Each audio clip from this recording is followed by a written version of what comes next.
जम्बेवा पञ्जलिना मनसन्ति तं देव मह्यं शिरसा वन्दे महावीरम्। ब्राह्मी चंदन बालिका भगवती राजीमती द्रौपदी कौसल्या च मृगावती च सुलसा सीता सुभद्रा शिवा कुन्ती शीलवती नलस्य दयिता चूला प्रभावत्यपि पद्मावत्यपि सुंदरी दिनमुखे कुर्वन्तु नो मंगलम् कुर्वन्तु मे मंगलम्। श्रमण संस्कृति के अमर देवता शासन के सम्राट चरम तीर्थंकर शासनपति श्रमण भगवान महावीर स्वामी को भाव भरा वंदन। परम पूज्य परम उपकारी गुरुदेव का भावपूर्वक गुण स्मरण। आचार्य भगवंत सभी संत और महासती वृंदों के पावन चरणों में चरण वंदना। उपस्थित सभी धर्मानुरागी भाइयों, सुशील माताओं और बहनों, आप सभी को मेरा सादर जय जिनेन्द्र। तीर्थंकर भगवंतों का महान उपकार है कि जिन्होंने अपने जीवन में ज्ञान, दर्शन, चारित्र और तप की आराधना करके जो पाया उसको हम तक पहुंचाया, और आज हम उसी का आश्रय लेकर के और अपने जीवन को आगे बढ़ाने में उसकी सहायता लेकर और निरंतर आगे बढ़ रहे हैं। जितने भी तीर्थंकर भूतकाल में हुए हैं, वर्तमान में हैं और भविष्य काल में होंगे, वे सभी तीर्थंकर एक ही बात कहते हैं। आचार्यांग सूत्र कहता है कि जे केई अरिहंता, अर्थात जो अरिहंत भूतकाल में थे, वर्तमान में और भविष्य में है, वे सब एवं आइकई। इसी प्रकार कहते हैं, क्या कहते हैं? सब्वे जीवा सब्वे सत्ता सब्वे प्राणा सब्वे भूया न हंतम, कि कोई भी प्राण, भूत, जीव और सत्व हनन करने योग्य नहीं है, अर्थात उनकी हिंसा नहीं करनी चाहिए, झूठ नहीं बोलना चाहिए। जो सार्वभौमिक सिद्धांत है प्रकृति के, उन्हीं सिद्धांतों का प्रतिपादन सारे तीर्थंकर उसी रूप में करते हैं। शब्दों का थोड़ा बहुत अंतर हो सकता है वक्ता की दृष्टि से, बाकी भाव रूप में तो जिनवाणी उसी प्रकार से रहती है। सभी तीर्थंकर एक ही बात कहते हैं। ऐसा कहा जाता है, एक अज्ञानी व्यक्ति के अंदर अनंत मान्यताएं रहती। एक व्यक्ति अज्ञानी है, उसकी अनंत मान्यताएं हैं, और अनंत ज्ञानियों की एक मान्यता होती। अनंत ज्ञानी हो गए हैं और रहेंगे तो उनकी सबकी एक ही मान्यता रहेगी। ये ज्ञान का ही असर है, यानी जो केवल ज्ञान है, उस केवल ज्ञान में ये सारी चीजें सबको समान दृष्टि से दिखती है, इसलिए वे उसी तरह से उसका प्रतिपादन करते हैं। महान उपकार तीर्थंकर भगवंतों का हमारे ऊपर रहा हुआ है, जिन्होंने ये जिनवाणी हम तक पहुंचाई। उन्होंने तो अर्थ रूप से दिव्य देशना दी, गंधर भगवंत सूत्र रूप में उससे बनाते हैं और अपने शिष्यों को बताते हैं। उनके शिष्यों को, जैसे सुधर्मा ने जम्बू को कहा, जम्बू ने प्रभु को कहा, और इस तरह से ये परंपरा आगे आगे बढ़ती रही। इस परंपरा को आज तक हम तक पहुंचाने में अनेक अनेक महापुरुषों का बड़ा भारी योगदान रहा है। हम उनको भी अपने स्मृति पटल पर लाना अपना एक कर्तव्य, दायित्व, समर्पण, कुछ भी कह सकते हैं, वो मानते हैं। इसलिए ऐतिहासिक दृष्टि से थोड़ी सी बात आज प्रारंभ में करते हैं, फिर उसके बाद में सैद्धांतिक दृष्टि से और व्यवहारिक दृष्टि से जीवन में कैसे हम भगवान की वाणी के रत्नों को समझ सके उसका प्रयास करेंगे।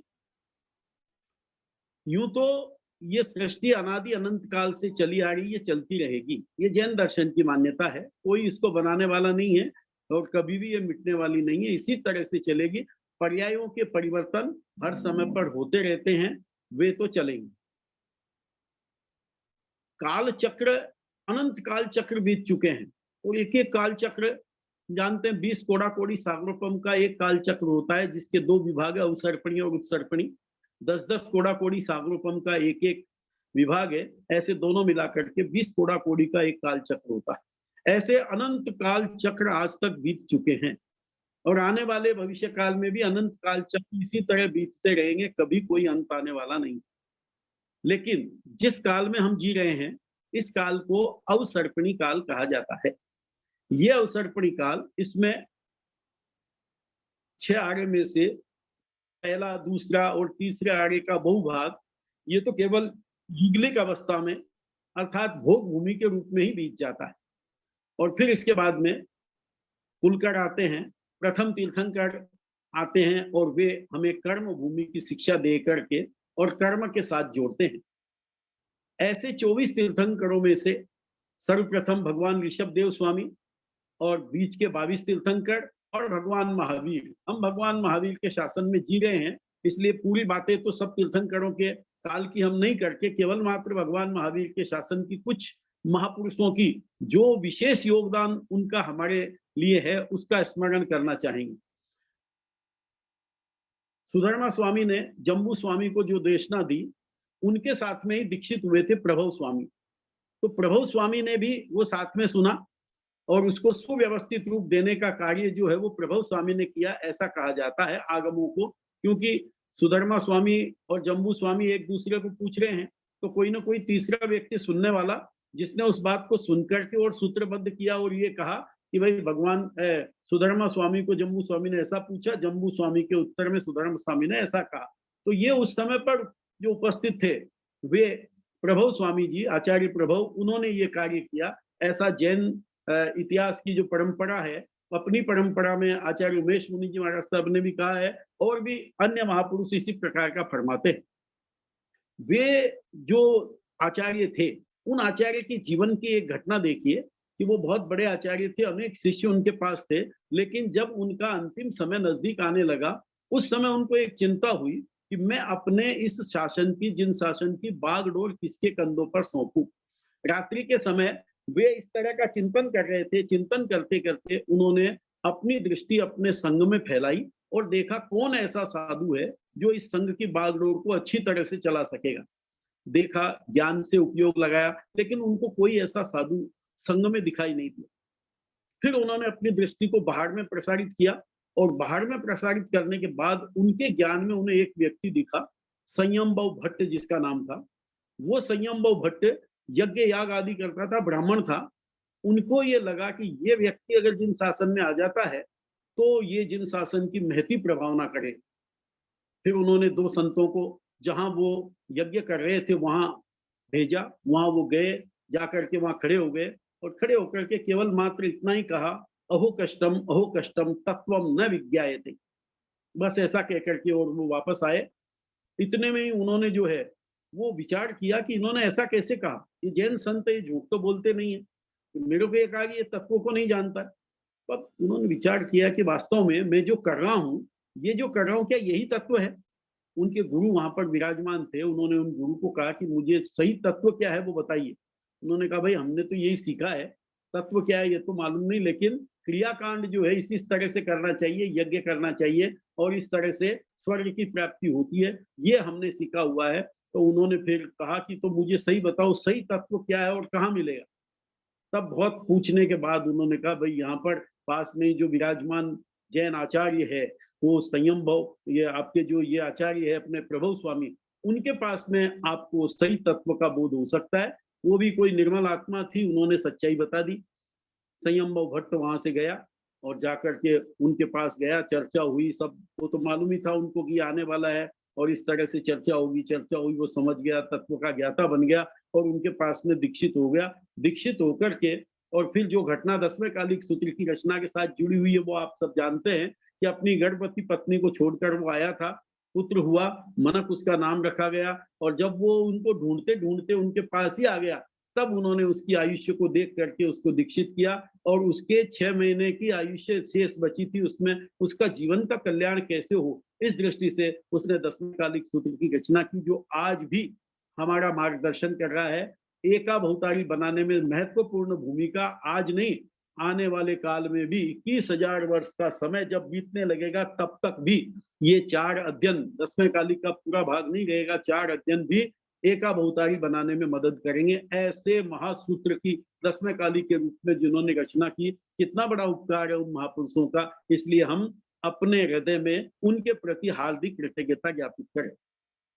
आगे बढ़ा शासन, अनेक आचार्य हुए, भद्रभाऊ स्वामी हुए, जिन्होंने सारे आगमों को सुव्यवस्थित करने के लिए पहली वाचना की, और उस वाचना के साथ में स्थूलभद्र आदि 500 शिष्यों को जोड़ करके और उस वाचना को व्यवस्थित किया, उनके ज्ञान को बढ़ाया, और पूर्वों के ज्ञान को सुरक्षित रखने में उन्होंने बहुत बड़ा काम किया। 10 पूर्व तक के ज्ञान को सुरक्षित रख सके। धीरे धीरे ये ज्ञान की गंगा सूखने लगी, और अंतिम पूर्वधर देवर्षि गणित क्षमा श्रवण, जो 27वें पटधर भगवान महावीर के रहे, उन तक आकर के ये गंगा अवशिष्ट बहुत थोड़ा सा ज्ञान बच गया। उन्होंने फिर सब लोगों को बुला करके और उस ज्ञान को सुव्यवस्थित करने का प्रयास किया, जो हमने 5 वाचनाओं में ये बातें देख ली थी।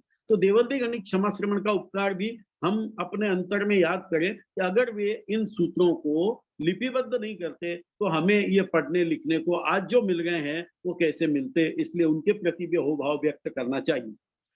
अब देवर्षि गणित क्षमा श्रवण तक तो पूर्वों का ज्ञान था, इसलिए कोई ज्यादा ऐसी ढिलाई नहीं आई। हालांकि कुछ कुछ अंदर में ऐसी खुशबू चलने लग गई थी, और इसलिए लोग जो है वो आलम्बनों को लेने लग गए थे। यानी जिन शासन में निरालंबन साधना की बात थी, भगवान ने यही कहा कोई आलम्बन की आपको आवश्यकता नहीं है, स्वयं अपनी साधना ज्ञान दर्शन चारित्रिक करो, ऐसे ही साधक करते थे। लेकिन जब बीच में देखा कि भाई निरालंबन साधना करना बड़ा मुश्किल है, और अधिकांश लोग आलम्बन जो है वो आलम्बन प्राय करके, जो ज्यादातर वैदिक धर्म में थे, मंदिरों में मूर्तियों के साथ जुड़ करके, और तंत्र मंत्र ये सारी चीजें थी, उनके साथ जुड़ने लग गए। उनके साथ जुड़ने लगे, उस समय हमारे आचार्यों ने भी ये सोचा, इन लोगों को हम कैसे धर्म के साथ जोड़े रखें, नहीं तो ये मिथ्या मत को साथ में जुड़ जाएंगे। इसलिए उन्होंने ऐसी व्यवस्था की, कुछ ऐसे स्थान बनाना चालू कर दिया, उन स्थानों के साथ में फिर मूर्ति मंदिर ये सारी व्यवस्थाएं उसके साथ में जुड़ गई। और धीरे धीरे लोग जो है मूल धर्म को, शुद्ध धर्म को भूल करके और इन्हीं के साथ अपने आप को जोड़ने लग गए, जिससे परिणाम ये रहा कि शुद्ध धर्म विलुप्त जैसा होता गया। उस समय पर फिर एक वर्धमान सूरी नाम के आचार्य हुए। उन आचार्य श्री ने बड़ी कृपा करके और चारों ओर प्राय करके, और यति धर्म का, यानी यतियों की ज्यादा बोलबाला हो गया था, शुद्ध धर्म को सुनना भी मुश्किल हो गया था। ऐसे समय में उन वर्धमान सूरी ने क्रियोद्धार किया पहला, और लोगों को सही धर्म का स्वरूप बताया। अनहिलपुर पाटन के अंदर, यानी आज के अहमदाबाद के अंदर, उन्होंने अन्य जो लोग ढीले थे उनसे शास्त्रार्थ करके और शुद्ध धर्म की पताका को फहराया, और जिसके कारण से लोग सही धर्म के साथ में जुड़ गए। ये हम सुनते हैं भगवती सूत्र, इसका प्रमाण है कि भगवान को जब पूछा, भगवान आपका शासन कब तक चलेगा, तो भगवान ने कहा 21,000 वर्ष, 5वें आर्य के अंतिम दिन में ये शासन लुप्त होगा, तब तक चलेगा। तो कैसे चलेगा? कम ज्यादा उतार चढ़ाव इसमें आते रहेंगे। तो ऐसे उतार चढ़ाव में पहला जो उतार था, उसका वर्धमान सूरी ने उसको मिटा करके और धर्म को वापस उच्चता के शिखर पर पहुंचाया। लेकिन फिर वापस वही स्थितियां बनी, धीरे धीरे करते करते, क्योंकि लोग तो सुख सेलिया वृत्ति को ज्यादा पसंद करते हैं। विशेष रूप से ऐसे लोगों के हाथ में ये सब कार्य आ गए, जिससे फिर ढिलाई बढ़ती गई, और बढ़ते बढ़ते फिर लोकाशा नाम के एक सदग्रस्त हुए। उन्होंने फिर इस जिन शासन को, इनके आगमों को पढ़ा, और पढ़ करके समझा, समझ करके लोगों को समझाया कि आप क्या कर रहे हो धर्म के नाम पर। सच्चा धर्म तो इन आडंबरों में नहीं है। सच्चा धर्म तो केवल मात्र ज्ञान दर्शन चारित्र तप की आराधना करने में है, संयम के अंदर है। वो बात लोगों को समझाई। बहुत से लोग नाराज भी हुए, लेकिन वो तो बहुत बड़ा सूरवीर था, धर्म में वीर था, इसलिए उसने किसी की परवाह नहीं करते हुए लोगों को धर्म का सच्चा स्वरूप बताया, और वापस धर्म की खूब जाओ जलाली हुई। फिर ऐसा हुआ, फिर धीरे धीरे, क्योंकि वो जो व्यवस्थाएं थी, वो व्यवस्थाएं अपने पांव खूब पसार चुकी थी, इसलिए उनको पूरी तरह से निरस्त करना तो मुश्किल हो गया था। तो जहां जहां उन्होंने ये किया वहां तो लोग जुड़ गए सही धर्म से, लेकिन बाकी जगह पर ऐसी स्थितियां रह गई तो फिर ढिलाई ने अपने पांव पसार दिए। फिर 5 ऋषि हुए, उन ऋषियों ने मिलकर के और एक आचार संहिता बनाई और कहा कि नहीं, हम इस आचार संहिता का पालन करेंगे। और उन 5 ऋषियों में धर्मदास जी, धर्म सिंह जी, लवजी ऋषि, हरजी ऋषि और जीवराज जी महाराज। आज भी इनकी परंपराएं जो है पूरे हिंदुस्तान में फैली हुई है, चल गई है, एक को छोड़ करके। तो ये ऐसी परंपराएं जो उन्होंने बनाई, और उन्होंने फिर उस समय पर कुछ आचार संहिता बनाई जो भगवान का निर्ग्रंथ धर्म था, जो फिर बीच में वनवासी वगैरह के नाम से भी रहा, नाम बदलते गए, फिर उन्होंने उसको स्थानक वासी का नाम दिया। परंपरा सिद्धांत भगवान के थे, जो ढिलाई आ गई थी उसको हटाने के लिए उन्होंने ये क्रियोद्धार करके और ये कहा कि अब हम अपने स्थान, स्थान का मतलब ऐसे स्थानक को भी स्थान कहते हैं, और 67 बोल के अंदर में जो अंतिम बोल है स्थान, 6 स्थानक, यानी आत्मा है, आत्मा नित्य है, शाश्वत है, कर्मों का कर्ता है, भोक्ता है, ये 6 स्थान। इन 6 स्थानों में स्थिर होने के लिए हमने आचार संहिता बनाई, उसका पालन सबको करना अनिवार्य है। ऐसा पांचों ने मिलकर के पूरे देश के अंदर में एक व्यवस्था, सुव्यवस्था दी, जिसका परिणाम ये हुआ कि लोग सही धर्म के साथ में जुड़ गए और फिर ये परंपरा आज तक भी उसी रूप में चल गई।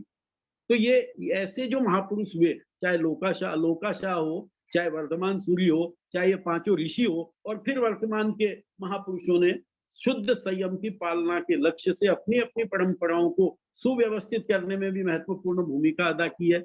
आज भी महापुरुष उस कार्य को आगे बढ़ाने में अपने गुरुओं की परंपरा को, भगवान की परंपरा को निरतिचार रूप से पालन करने के लक्ष्य से जो जो उस कार्य में कटिबद्ध है, सन्नद्ध है, उन सबके प्रति भी हम हार्दिक कृतज्ञता ज्ञापित करें।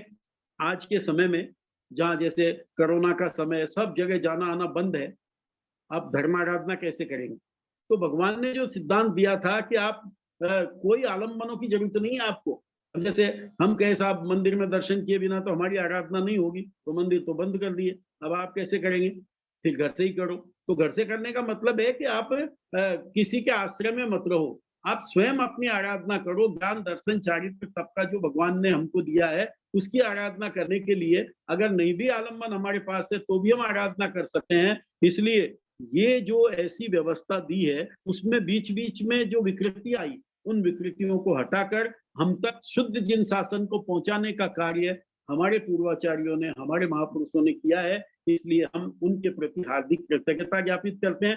केवल कृतज्ञता ज्ञापित करना पर्याप्त नहीं है, हमारा भी कुछ दायित्व है। उन्होंने ये कार्य किया, हम क्या करें?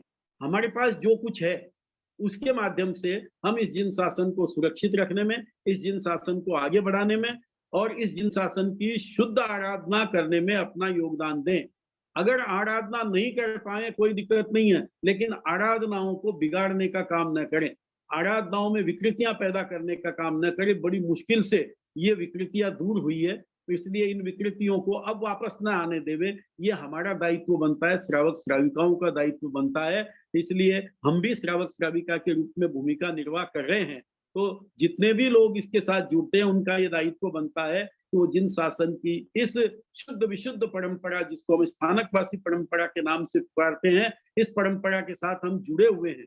हमारा सद्भाग्य है कि हमको ऐसी शुद्ध विशुद्ध परंपरा जिसमें कहीं कोई आडंबर आदि कोई स्थान नहीं है, अगर कोई करता है तो उसकी व्यक्तिगत या उस परंपरा की कमी है। भगवान के सिद्धांतों में जो बात कही, उस सिद्धांतों के अनुसार चलने वाली ये परंपरा है। इसलिए एक होकर के, एकजुट होकर के इस परंपरा के सही सिद्धांतों को, जिसमें अहिंसा, संयम और तप, ये 3 इसकी कसौटियां हैं। आप जो भी करें उसमें इन तीनों को देख ले, में ये तीनों सुरक्षित रहने चाहिए। भगवान ने कहा कहीं हिंसा को स्थान नहीं है, धर्म के नाम पर कोई हिंसा मंजूर नहीं है, चाहे वो एकेंद्रीय की ही क्यों ना हो। पहली बात संयम, संयम, परिपूर्ण संयम की बात कही है कि 17 प्रकार का संयम जो है, उस संयम को जिसमें कर्म बंद आना बिल्कुल रुक जाए, ऐसा प्रयास, यानी पाप का मोटे रूप से 18 पापों का त्याग करने की बात है, तो वो हमारा संयम का मार्ग है। और 12 प्रकार के तप से, चाहे वो अनशन, उनोद्री आदि जो भेद बताए गए हैं, उन तप की आराधना होनी चाहिए। तो धर्म की आराधना यानी अहिंसा, संयम और तप मोटे रूप में। यूं तो फिर आप चाहे 18 पापों का त्याग की बात कर लो, 5 जो संवर के भेद मूल किए हैं उनकी बात कर लो, कैसे भी कहने के अलग अलग तरीके से भगवान ने शास्त्रों में ये बातें प्रतिपादित की है, तो हम उन चीजों के ऊपर उनकी सुरक्षितता, उनकी शुद्धता का विशेष रूप से ध्यान रखें, ये हमारी जिम्मेदारी बनती है। हमने आज का विषय लिया है आगम के अनमोल रत्न। आगम जो भगवान की वाणी है, भगवान ने केवल ज्ञान प्राप्त करके जो बातें कही है, वो बातें अपने आप में बेमिसाल है। यूं तो हर धर्म के ग्रंथों में, उनके जो भी मूल ग्रंथ है, उनमें भी अनेक अनेक तरह की बातें बताई गई है। अहिंसा, सत्य, अस्तेय आदि का वे भी वर्णन करते हैं, लेकिन जितनी सूक्ष्मता से, जितनी गहराई से विवेचन तीर्थंकरों ने किया, क्योंकि वो सर्वज्ञ थे। बाकी के लोग पूरे सर्वज्ञता नहीं प्राप्त किए हुए भी उनका ज्ञान था, उस ज्ञान के आधार पर उनको जितना मिला उतना उन्होंने कह दिया। इसलिए उसमें परिपूर्णता का अभाव होने से वो बातें जो जिनेश्वर देवों ने कही है, उनकी समानता नहीं कर सकती। तो जिनेश्वर देवों ने जो अनमोल रत्न हमको दिए हैं, उन रत्नों की तरफ अगर हम ध्यान आकर्षित करें कि जिनवाणी के अंदर में ऐसी क्या क्या बातें हैं जो और कहीं जगह नहीं मिलेगी, आपको केवल जैन दर्शन में ही मिलती। जैसे सबसे पहली बात आती है जीव और अजीव। छह द्रव्य कहते हैं, नव तत्व कहते हैं, और मोटे रूप में दो भागों में बांटने की बात कि एक चेतना है, जीव है, और उसके अलावा सब अजीव है, जड़ है। अब ऐसे सांख्य दर्शन में ये बात कही है प्रकृति और पुरुष, वैदिक दर्शन में ये बात कही है ब्रह्म और माया। लेकिन वहां जो स्वरूप है वो कहते हैं कि ये जो जड़ है या माया है, ये इसका कोई अस्तित्व नहीं है। बस अस्तित्व तो केवल मात्र एक परमात्मा का ही है, एक ब्रह्म का ही है, बाकी का अस्तित्व नहीं है। लेकिन जैन दर्शन कहता है नहीं, ये दोनों ही पदार्थ, जड़ और चेतन, समान रूप से रहे हुए हैं, दोनों का ही पूरा अस्तित्व है। कोई केवल कल्पना मात्र नहीं है या प्रतिभास मात्र नहीं है, वो दोनों ही अपना अस्तित्व रखते हैं। ये बात यहाँ पर कही गई है। तो उस जीव में, जीव के जो योग्यता की दृष्टि से दो भेद किए, भवी और अभवी। ये अपने आप में बहुत बड़ी बात कि जिसके अंदर में मोक्ष जाने की योग्यता है वो कहलाता है भवी, और जिसके अंदर मोक्ष जाने की योग्यता ही नहीं है वो अभवी। से संसार में दो तरह के जीव हैं। अभवी जीव अर्थात जैसे कोई कोई बीज ऐसा रहता है कि जिसको कितना भी खाद, मिट्टी, पानी दिया जाए वो उगता ही नहीं है, क्योंकि उसमें उगने का स्वभाव ही नहीं है। इसी तरह कुछ जीव ऐसे होते हैं कि जो सब साधना कर लेते, आराधना कर लेते हैं, लेकिन वो मुक्त नहीं हो पाते, इसलिए उनको अभव्य कहा गया है। और एक कहा है भव्य, जिसके अंदर मोक्ष जाने की योग्यता है। तो सारे जीवों को, संसार के जीवों को दो भागों में बांट दिया।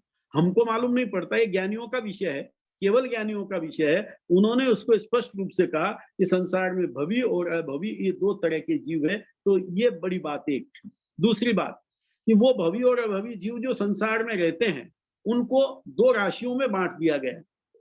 दो राशि का मतलब दो, हाँ, व्यवहार राशि या व्यवहार राशि इस रूप में।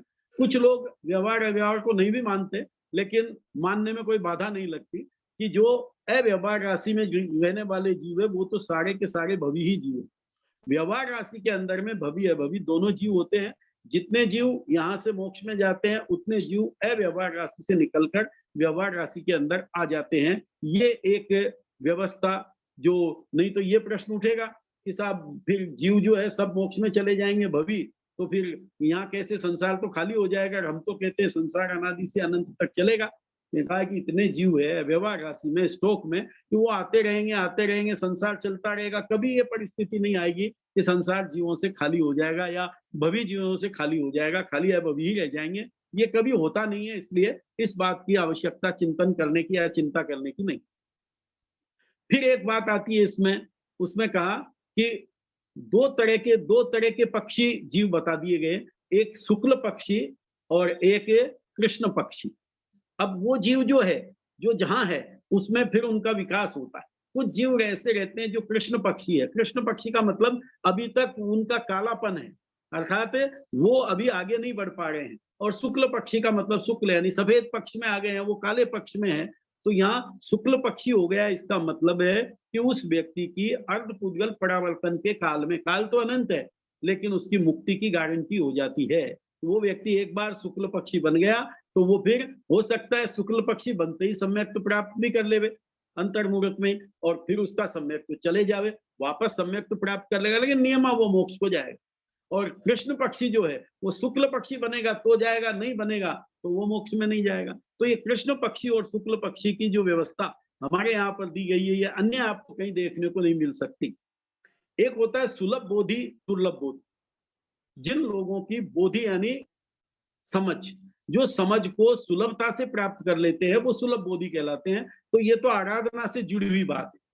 जो जितनी आराधना करेगा, सही आराधना करेगा, वो सुलभ बोधि व्यक्ति बनता है। और दुर्लभ बोधि व्यक्ति जो पापाचार में ही ज्यादातर पड़ा रहता है, वो दुर्लभ बोधि है। और जो भगवान की आज्ञा की विराधना करता है, वो दुर्लभ बोधि है। कारण भी बताए हुए हैं आगमों के अंदर, दुर्लभ बोधि कैसे बनता है जीव, सुलभ बोधि कैसे बनता है। तो ये भी एक विशेष व्यवस्था सुलभ बोधि और दुर्लभ बोधि के रूप में हमारे यहाँ पर दी गई। एक शब्द आता है हमारे यहाँ पर, जिसका आप क्लास के माध्यम से अध्ययन भी कर रहे हैं, गुणस्थान। ये गुणस्थान जैन दर्शन का पारिभाषिक शब्द है। वैसे आगमों में तो गुणस्थान की जगह जीवस्थान शब्द का प्रयोग हुआ है, जीव समास का प्रयोग हुआ है, लेकिन फिर भी सब मिलकर के टीकाकार आदि ग्रंथकार उस चीज को मानते हैं कि गुणस्थान जो है वो गुणस्थान एक विशेष हमारे जीवन को नापने का थर्मामीटर है। यानी हम ज्ञान दर्शन चारित्र के क्षेत्र में कहाँ है, कितनी शुद्धि है, कितनी अशुद्धि है, कितना अपकर्ष है, कितना उत्कर्ष है, इसको नापने का थर्मामीटर, इसका नाम गुणस्थान है। गुणस्थान कोई बाहरी परिवेश से जुड़ा हुआ नहीं है। जिसने सफेद कपड़े पहन लिए, मुंहपत्ती बांध ली, या कोई हाथ में रख लेता है, या कोई छोटी बांधता है, बड़ी बांधता है, कोई नग्न रहते हैं, ये तो बाहरी परिवेश है। गुणस्थान तो व्यक्ति के अंदर में जो भाव है, उस भाव को प्रतिबिंबित करने वाला है। इसलिए सच्चा जो उसका स्वरूप है, वो स्वरूप तो गुणस्थान के माध्यम से ही हमको मालूम पड़ता है। तो ये थोपड़े आदि के माध्यम से हम गुणस्थान के स्वरूप को अच्छी तरह से समझ ले, फिर बाद में तो उसको निकालना रहता है, भाई किसमें कितने गुणस्थान है, ये द्वारों के माध्यम से जो चलता है, तो वो हमारी अवस्था क्या है वो हमको अच्छी तरह से मालूम पड़ती है। तो ये गुणस्थान, जो 14 गुणस्थान बताए गए हैं, मिथ्यात्व से लेकर के अयोगी केवली तक व्यक्ति विकास करता है। सारा विकास जो व्यक्ति का जब तक उसको सम्यक्त्व नहीं होता तब तक मिथ्यात्व में रहता है, और वहीं उसकी साधना की प्रक्रिया चालू होती है। वो मिथ्यात्व में आगे बढ़ता है, और आगे बढ़ते बढ़ते एक समय ऐसा आता है कि वो सम्यक्त्व को प्राप्त कर लेता है। उसके साथ में कोई कोई भव्य जीव ऐसे रहते हैं, व्रत पचखांड ले लेते हैं, कोई कोई ऐसे रहते हैं जो साधु जीवन स्वीकार कर लेते हैं, और कोई कोई साधु जीवन के साथ आगे बढ़ जाते हैं श्रेणी आरोहण करके, और 13वें गुणस्थान को प्राप्त करने वाले भी बन जाते हैं, और मुक्ति का अधिकारी बन जाते हैं। तो ये गुणस्थान की प्रक्रिया जैन दर्शन में जितनी गहराई से वर्णित है, वैसी अन्यत्र कहीं भी आपको नहीं दिख सकती। गुणस्थान नाम ही अन्य जगह पर शायद मिले, ऐसा संभव नहीं लगता। तो ऐसे गुणस्थानों को लेकर के और पूरा विस्तृत विवेचन जैन दर्शन में देखने को मिलता है। तो ये हमारा एक अनमोल रत्न के रूप में हम गुणस्थान को देख सकते हैं। कर्म सिद्धांत जैन दर्शन का प्रमुख सिद्धांत है, लेकिन अन्य दर्शन भी कर्म सिद्धांत की चर्चा करते हैं। जैसे वैदिक दर्शन में भी कर्म सिद्धांत की बात आई है। कर्म प्रधान विश्व करी राखा, जो जस बुवई सो तस फल चाखा। तुलसीदास जी ने ये बात कही, जैसा बोओगे वैसा काटोगे, इसलिए कर्म की तो प्रधानता है। गीता भी कहती है कि भाई जैसे कर्म करोगे वैसे फल आपको प्राप्त होने वाले हैं। और जगह भी कहा, बौद्ध दर्शन में भी कहा है, अन्य दर्शनों में भी इसकी चर्चा आई है कर्म की। लेकिन वहां कर्म का जो स्वरूप है, जो जैन दर्शन में परिपूर्णता से बताया गया है, उतना कहीं पर भी हमको देखने को नहीं मिलता। सामान्य रूप से चर्चा है कर्म की। जैन दर्शन का कर्म सिद्धांत तो इतना बड़ा है कि आज भी ऐसा कहते 5-6 लाख गाथाएं तो संस्कृत प्राकृत में उपलब्ध है हमारे सामने, दिगंबर और श्वेतांबर की मिला करके। इतना बड़ा कर्म सिद्धांत। हालांकि कर्म सिद्धांत को यूं समझना है तो बात तो छोटी सी है कि कडाण कम्माण न मोक्षत, किए हुए कर्मों को भोगे बिना छुटकारा नहीं मिलता। ये आगम में तो कर्म सिद्धांत बहुत थोड़े थोड़े रूप में छुपा हुआ है, कहीं कहीं हमको मिलेगा, लेकिन उसको व्याख्या ग्रंथों के अंदर में बहुत विस्तार से व्याख्यायित करके आचार्यों ने बड़ा उपकार किया है। तो भी वो कर्म सिद्धांत जो है वो ये कहता है कि आप जैसे शुभ अशुभ कर्म करोगे, उन कर्मों का फल आपको भोगना रहेगा। लेकिन आपके पास में जो भावनाएं है, जो आपको मन मिला हुआ है, उस मन से कर्म का बंध ज्यादा होता है। और वो मन जो है, उस मन को अगर आप जो है पूर्व में आपने खराब कर लिया और ज्यादा कर्म बन गए, मन यानी भाव, तो वो कर्म भी आप अपने भावों को सुधार करके और उन कर्मों को घटा सकते हो, उन कर्मों को बदल सकते हो। और अगर भाव आपके बुरे बनते हैं तो आप उन कर्मों में वो जो है उसका जो अशुभ कर्म है वो बढ़ जाएंगे। तो ये जो प्रक्रिया है हमारे यहाँ पर, जिसको करण की प्रक्रिया कही जाती है, 10 करण या 11 करणों की चर्चा ग्रंथों के अंदर आती है, तो उसमें ये 3-4 करण बड़े महत्वपूर्ण हैं, जिसमें एक है संक्रमण। संक्रमण की प्रक्रिया आज तो बहुत चलती है कि कौन सी प्रजाति है, उस प्रजाति के अंदर दूसरी प्रजाति पैदा कर दी जाती है, हाइब्रिड जिसको बोलते हैं। तो ये यहाँ पर भी ऐसा है कि संक्रमण की प्रक्रिया, हमारे अंदर बदलाव की प्रक्रिया। जो कर्म हमारे बंध गए, उन बंधे हुए कर्मों में भी संक्रमण होता है, यानी वो बदल जाते हैं। हमने अशुभ बांधे, लेकिन बाद में हमारे विचारों में शुद्धि आ गई, तो वो अशुभ बंधे हुए शुभ में बदल जाएंगे, उनकी स्थिति अनुभाग में कमी आ जाएगी। तो ये प्रक्रियाएं जो होती है, जिसको संक्रमण, उद्वर्तन, अपवर्तन और एक उदीर्णा, ये उदीर्णा भी एक साधना ही है। तो ये ऐसे कर्म सिद्धांत के साथ में कुछ तत्व हमें दे दिए गए हैं, तथ्य दे दिए गए हैं, जिनसे हम ये बात कर सकते हैं। जैसे कई बार लोग कहते हैं भाई जैसा किया है वैसा भोगेंगे, ऐसा जरूरी नहीं है। कर्म जैसा, कर्म को तो भोगना पड़ेगा, कर्म जैसा किया है पर वैसा ही भोगना पड़े ऐसा जरूरी नहीं है। कर्म की जो वर्गणाएं है, वे वर्गणाएं तो क्षय करनी पड़ेगी, चाहे तपस्या से करो या किसी भी रूप में करो, या समय आने पर वो स्वतः भी निर्जरित हो जाएंगे। लेकिन उसका जो है उसी रूप में भोगा जाए ऐसा नहीं है, उसमें उतार चढ़ाव, कम ज्यादा, बदलाव, वो सब हो सकता है। ये हमारे पुरुषार्थ का प्रतिबिंब है, या पुरुषार्थ की महत्ता बताने के लिए ये बात आई है। नहीं तो कई बार ये बात आ जाती है कि साहब जब कर्म के अनुसार ही सब कुछ चलता है, तो ये आत्मा की ताकत क्या करेगी? आत्मा तो अनंत शक्तिशाली है, वो इन कर्मों को बदल सकता है। तो उसके लिए कहते हैं अज्ञान अवस्था में तो कर्म हावी हो जाता है जीव के ऊपर, लेकिन ज्ञान अवस्था में तो जीव ही हावी रहता है कर्मों के ऊपर। जैसे एक शेर सो रहा है गुफा के अंदर, चूहे उसके ऊपर आकर के और कूद रहे हैं। कोई कहे कि साहब देखो कलयुग का प्रभाव देखो, शेर की शक्ति कमजोर पड़ गई, चूहों की शक्ति ज्यादा हो गई। लेकिन परिस्थिति क्या है, शेर सोया हुआ है। इसी तरह से जब हम अज्ञान में रहते हैं, उस समय पर इन कर्मों का उत्पात ज्यादा लगता है, ज्यादा महसूस हो सकता है, लेकिन वास्तविकता ऐसी नहीं है। जो ही शेर अपनी एक तिरछी नजर से भी देखता है, चूहे कहाँ भाग जाएंगे मालूम ही नहीं पड़ेगा। तो इसी तरह से हमारे जीवन में भी आत्मा की अनंत शक्ति है। वो शक्ति को जब व्यक्ति पहचानता है, तो कर्म के वृंद कैसे उड़ जाते हैं, और व्यक्ति अनादिकाल का मिथ्या दृष्टि अंतर्मूर्त के अंदर में केवल ज्ञान प्राप्त कर लेता है, मोक्ष को प्राप्त कर लेता है। ये स्थितियां भी बन सकती है। इसलिए अपनी शक्ति को पहचानने की बात भी इसके साथ जुड़ी हुई है। कर्म सिद्धांत की अपनी मर्यादाएं वो बताया गया है, और इसके साथ में आत्मा की शक्ति, आत्मा की ताकत, उसको भी समझाया गया। इसलिए उपाध्याय अमर मुनि ने एक जगह कहा कि बंधन बंधन क्या करते हो, बंधन मन के बंधन, साहस करो उठो झटक दो, बंधन क्षण के बंधन है। तू सूरज है पगले फिर क्यों, अंधकार से डरता है, तू तो अपनी एक किरण से जग प्रदीप्त कर सकता। कितनी सुंदर भावनाएं उन्होंने व्यक्त की। ये बंधन बंधन कर्म बंधन, इनसे ज्यादा डरने की जरूरत नहीं है। बंधन है, लेकिन क्षण के बंधन है। आपकी भावनाएं बदली, आपके अंदर में उत्साह पैदा हुआ, तो आप उन बंधनों को तो क्षण मात्र में नष्ट कर सकते हो। इसलिए तू तो सूरज है, अपने आप को समझ, तेरी एक किरण से सारा जग प्रदीप्त हो सकता है। कितना भी अंधकार हो, सूर्य की पहली किरण निकलती है, अंधकार भागने लग जाता है। इसी तरह हमारे जीवन में भी ये कर्म का अंधकार चाहे कितना भी गाढ़ा हो, लेकिन जब हमारी ज्ञान की किरणें प्रदीप्त होती है, उस समय पर ये सारा अंधकार कहाँ गायब हो जाता है मालूम ही नहीं पड़ता, और हम परिपूर्ण केवल ज्ञान के स्वामी बन जाते हैं। तो ये कर्म सिद्धांत को लेकर के और जीव की शक्तियों को लेकर के जैन दर्शन में जैसा विवेचन मिला है या मिल रहा है, वैसा अन्यत्र दुर्लभ है। इसलिए इसका भी गहराई से विचार करना चाहिए कि हम कैसे अपने जीवन में इन एक एक रत्नों को समझने का प्रयास करें।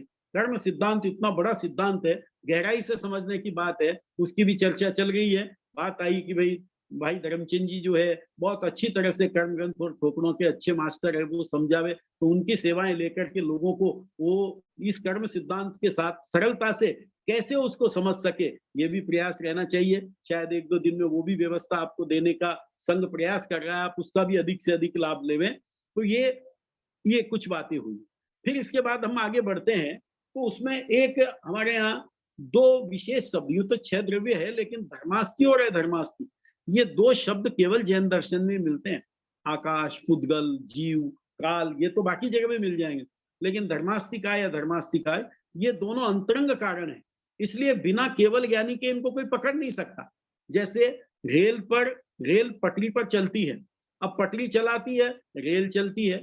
अब इसमें कोई कहे कि इसी तरह से जीव और पुद्गल जो गति करते हैं वो तो स्वयं करते हैं, लेकिन वो गति करने में अंतरंग कारण, जैसे रेल को चलने में पटरी पर ही रेल चलेगी, अन्यत्र नहीं चल सकती।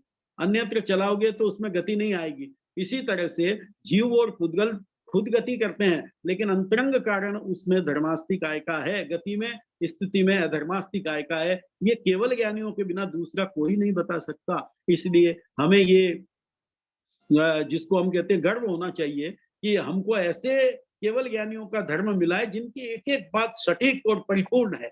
हम उसको समझें और अपने जीवन को तो ऊँचा बनावे ही सही, लोगों को भी उसके साथ में जोड़े, उनके अंदर में भी ऐसी श्रद्धा भावना जगाएँ कि देखो कैसी जिनवाणी कितनी महत्वपूर्ण है। एक-एक रत्न, एक-एक बात जो है वो रत्नों से भी बढ़कर है, वो उसके अंदर में बताई गई है। तो धर्मास्ति, अधर्मास्ति का कथन हुआ है। आकाश का कथन कितना विस्तृत रूप में हुआ है कि आकाश को 2 भागों में बाँट दिया, लोकाकाश, अलोकाकाश।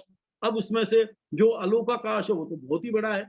लोकाकाश खाली एक बिंदु के समान है और वो कितना बड़ा, उसका विस्तार करते हैं, 14 राजू का लोक है, उसमें कैसे जीव रहते हैं, वो पूरा असंख्यात द्वीप समुद्रों की बातें। ये ऐसी बातें हैं कि इनको जब पढ़ते हैं तब व्यक्ति की आंखें चकराने लगती है और अंत में वो कहता है कि भाई ये केवल ज्ञानियों का विषय है, इसलिए उन्होंने इतनी बातें बता दी, आज तो हम उसकी कल्पना भी नहीं कर पाते। इतना ज्ञान उसके माध्यम से बातें आई। तो धर्मास्तिकाय है, धर्मास्तिकाय, आकाशास्तिकाय, इनके बारे में जो विस्तार से वर्णन मिलता है ये भी बेमिसाल है। एक शब्द आता है हमारे यहाँ पर लेश्या। लेश्या जो है ये भी जैन दर्शन का पारिभाषिक शब्द है, अन्यत्र लेश्या नाम से नहीं मिलेगा। तो लेश्या, 6 लेश्याओं की बात आती है कि 6 लेश्या यानी हमारे परिणाम, द्रव्य लेश्या, भाव लेश्या दोनों भेद की हैं। तो यहाँ परिणाम की बात है कि व्यक्ति के परिणाम बिगड़ने लगते हैं, अशुभ लेश्याएं होती है, परिणाम शुभ होते हैं, लेश्याएं शुभ हो जाती है। तो उन लेश्याओं को जो आज की भाषा में वैज्ञानिक लोग जिसको ओरा कहते हैं, ये ओरा है जो चारों तरफ व्यक्ति का आज भी जहाँ बैठे हैं और वो बैठकर व्यक्ति वहां से चला भी जावे तो उसके बाद भी उसका ओरा रहता है, बोले उसका पूरा जो भी है वो चित्र लिया जा सकता है, उसके जीवन को देखा जा सकता है। तो ये लेश्याएं भी उसी प्रकार से, द्रव्य लेश्या कलर रूप में ये रहती है और भाव लेश्या परिणामात्मक रहती है। तो ये लेश्या का जो विवेचन सूक्ष्माति सूक्ष्म रूप से यहाँ बताया है वो हमारे परिणामों को बताने वाला है। तो ऐसा लेश्या नाम का शब्द भी हमारे यहाँ पर बड़ा महत्वपूर्ण है। इसी तरह से जैसे समुद्घात, एक नया ही शब्द है समुद्घात। एक विशेष प्रकार की प्रक्रियाएं होती है, जिन 7 समुद्घातों का वर्णन आपके थोकड़ों में चल ही रहा है, तो वो भी एक विशेष प्रक्रिया है। आहारक शरीर की लब्धियां, कि किस तरह से व्यक्ति थोड़े से समय में ही सामने बैठे बैठे भी वो ये ऐसा कार्य कर लेता है सामने वाले को मालूम ही नहीं पड़ता, ये लब्धियां हैं। तो ऐसी आहारक लब्धि आदि का जो वर्णन मिलता है, वो वर्णन देख करके भी ये लगता है कि ऐसी बातें, ये इतनी गहरी बातें सामान्य व्यक्ति तो इनकी कल्पना नहीं कर सकता, उसकी बुद्धि में नहीं आती है। अन्यत्र भी जिसका वर्णन नहीं हुआ है वो केवल जैन दर्शन में हुआ है। तो इसका मतलब ये कि वीतराग भगवंतों का दर्शन ही इस तरह की बात कह सकता है, इसलिए हमारी श्रद्धा इसके प्रति विशेष रूप से बढ़ती ही जाती है। ये तो कुछ सैद्धांतिक सी बातें हुई। अब दूसरी बात, जिनको हम साधनात्मक बातें कहते हैं, वो भी यहाँ पर एक से बढ़कर एक। खाणांग सूत्र के अंदर 4 विश्राम स्थान की चर्चा आई है। विश्राम के स्थान, जहाँ विश्राम यानी आराम, जैसे बगीचा होता है कि वहां पर व्यक्ति कहीं से थका मांदा जाता है तो आराम मिलता है उसको, इसी तरह से 4 विश्राम की स्थितियां है कि संसार में ये जीव आरंभ और परिग्रह के साथ जुड़ करके इतना परेशान है, उस परेशानी से अपने आप को अगर उसे दूर करना है, उसके लिए 4 विश्राम स्थानों की चर्चा की गई। उसमें पहला विश्राम स्थान, जैसे उदाहरण दिया वहां कि कोई व्यक्ति एक वजन लेकर के और एक जगह से दूसरी जगह जा रहा है, लंबा जाना है उसको। अब वो एक कंधे पर वजन रखा हुआ है, कंधा उसका दुखने लगता है, तो वो क्या करता है, इधर के कंधे से इधर के कंधे पर रख लेता है, तो उसको थोड़ा सा विश्राम मिलता है। फिर इसके बाद में वो क्या करता है, थोड़ी दूर आगे जाता है और कोई पेड़ आता है, पेड़ की छाया में अपने सामान को नीचे उतार देता है और घंटा आधा घंटा विश्राम कर लेता है, फिर आगे चले। फिर चलते-चलते शाम हो जाती है, रात हो जाती है, गाँव दूर है, तो वो रास्ते में ही जो है कोई धर्मशाला के अंदर या किसी के यहाँ पर ठहर जाता है, रात भर वहाँ आराम से सोता है, सुबह उठ कर के फिर चल देता है और चलता है, फिर वही प्रक्रिया रहती है और फिर दूसरे दिन शाम को अपने घर पर पहुँचता है, सामान को रख देता है और निश्चिंत हो जाता है। ये उस व्यक्ति की भारवाहक की स्थिति बनती है, 4 अवस्थाएँ बनी। इसी तरह आरंभ और परिग्रह के बोझ से दबे हुए इस संसारी जीव की भी 4 अवस्थाएं सुख प्राप्ति की दृष्टि से, वो साधना की दृष्टि से अगर आगे बढ़े तो ये 4 काम कर सकता है, जिसमें सबसे पहला विश्राम स्थान है उसका संवड़ का। संवड़ या 12 व्रत, जितना जितना वो जो है पाप का त्याग करता है, उतना उसको विश्राम मिलता है। तो पहला काम जिसमें थोड़े समय के लिए उसने व्रत लिया, नियम लिया, संवड़ लिया, तो वो विश्राम एक कंधे से दूसरे कंधे के जैसा उसको थोड़ा विश्राम मिलेगा, लेकिन उस विश्राम में यानी वजन से तो वो अपने आप को मुक्त करेगा, एक कंधा तो उसका मुक्त हो जाता है। दूसरा जो विश्राम है जो थोड़ा ज्यादा होता है, वो जैसे वो 1 घंटे के लिए रुक गया पेड़ के नीचे, इसी तरह से यहाँ पर सामायिक, जहां 48 मिनट के लिए जीव इन आरंभ और परिग्रह की संपूर्ण पापकारी प्रवृत्तियों को छोड़ करके और पूरा समय जो है वो धर्म आराधना में लगाता है, उस समय उसे जो विश्राम मिलता है उसको दूसरा विश्राम स्थान कहा गया। और तीसरा विश्राम स्थान जो रात्रि विश्राम करता है, इसी तरह से औषध के माध्यम से, दया के माध्यम से, पूरी दया 7-8 प्रकार की, तो उस तरह का से जो विश्राम किया जाता है, वो विश्राम जो है तीसरा विश्राम कहा गया है, जिसमें 18 पापों का 2 करण 3 योग से एक नियमित समय के लिए, अहोरात्रि के लिए जो त्याग किया जाता है, उसको तीसरा विश्राम स्थान कहा गया। और चौथा विश्राम स्थान जो अंतिम है, जिसको वहां जाने के बाद में बस अब उसका पूरा फ्री हो गया, इसी तरह से कि ये यहाँ की इस जीवन की अंतिम यात्रा के रूप में जो चौथा स्थान है, उसको यहाँ कहा जाता है संथारा, सलेखना संथारा, अंतिम विश्राम। संपूर्ण रूप से पापों का त्याग करके जीवन पर्यंत के लिए जितना बचा जीवन है उसमें सबका त्याग कर देता है और न मरण की इच्छा, न कोई भोगों की इच्छा, न परिस्थितियों से घबराने का कार्य, बस शांत भावों में रह करके और जो आराधना करता है वो चौथा और परिपूर्ण विश्राम स्थान कहा जाता है। तो ये 4 विश्राम स्थानों की चर्चा हमारे यहाँ पर की गई। हम इन विश्राम स्थानों के साथ अपने आप को जोड़े। आचार्य भगवंत ने हमें एक मंत्र दिया सामायिक का, कि जीवन उन्नत करना चाहो तो सामायिक साधन करो। संवड़ जो सामायिक नहीं कर पाते हैं, कम समय निकालते हैं, तो संवड़ के माध्यम से अपना कार्य कर सकते हैं। कम से कम पाप का त्याग तो होना ही चाहिए। सामायिक तो 48 मिनट की साधना है, पूरी साधना है, लेकिन सामायिक नहीं करने वालों के लिए कुछ कम समय उनके पास है, तो वो संवड़ की साधना करके, संवड़ के प्रत्याख्यान लेकर के अपना कार्य कर सकते हैं। प्रत्याख्यान बहुत जरूरी है। ये जैन दर्शन की जो मौलिक विशेषता है उसमें प्रत्याख्यान को भी शामिल किया है। मैंने जैसे पूर्व में चर्चा की थी कि प्रत्याख्यान जो है, अन्य जगह कहीं प्रत्याख्यान की बात नहीं, उपवास तो अन्य जगह मिल जाएगा या अन्य अन्य कार्य भी मिल जाएंगे, चीजों के त्याग भी करते हैं लोग, लेकिन प्रत्याख्यान नहीं करते, इसलिए उनके त्याग में दृढ़ता नहीं आती। हमारे यहाँ भगवान ने जो प्रत्याख्यान छठे आवश्यक के रूप में कहा है, उससे हमको इतना मजबूत कर दिया, एक बार प्रत्याख्यान लेने के बाद आदमी के मन में भी उसको तोड़ने का भाव नहीं आता। आसानी से हंसते हंसते, जैसे किसी ने रात्रि भोजन का त्याग कर लिया, घर पर 5 आदमी आ गए, उसको खाना भी खिलाती है बहनें, सब बनाती भी है, लेकिन उनके मन में भी ये भाव नहीं आता कि अरे मैं भी थोड़ा खा लूं आज तो। ऐसा भाव भी नहीं है, क्योंकि प्रत्याख्यान दिए हुए। नहीं प्रत्याख्यान हुए तो आदमी जो है भटक सकता है, उसकी संकल्प शक्ति नहीं होने के कारण से वो उस कार्य का सेवन भी करने वाला बन जाता है। इसलिए यहाँ पर का प्रत्याख्यान, तो हम ऐसे प्रत्याख्यान करें, संवड़ के भी प्रत्याख्यान लेना, सामायिक के प्रत्याख्यान विधि सहित सामायिक लेना, और पोषद महीने में 1 बार 2 बार 6-6 पोषद की बात हमारे यहाँ पर आती है श्रावकों के लिए। तो जितने संभव हो उतने पोषद यानी पोषण, जो हमारी आत्मा को पोषित करे वो पोषद है। हम धर्म स्थान में, एकांत स्थान में बैठ करके ज्ञान दर्शन चारित्र की आराधना के साथ अपने आप को जोड़ते हैं, अपनी आत्मा को पुष्ट करते हैं, मौन, ध्यान, स्वाध्याय के साथ जुड़ते हैं, वो साधना पोषद की साधना है। तो एक दिन के अंदर अगर हम पोषद की आराधना करते हैं, दया की आराधना करते हैं, तो हमको साधु जीवन का अभ्यास होता है और हम पापों से अपने आप को बचाने वाले बन जाते हैं। वो एक दिन का विश्राम भी जीवन को बहुत आगे बढ़ाने वाला बन जाता है।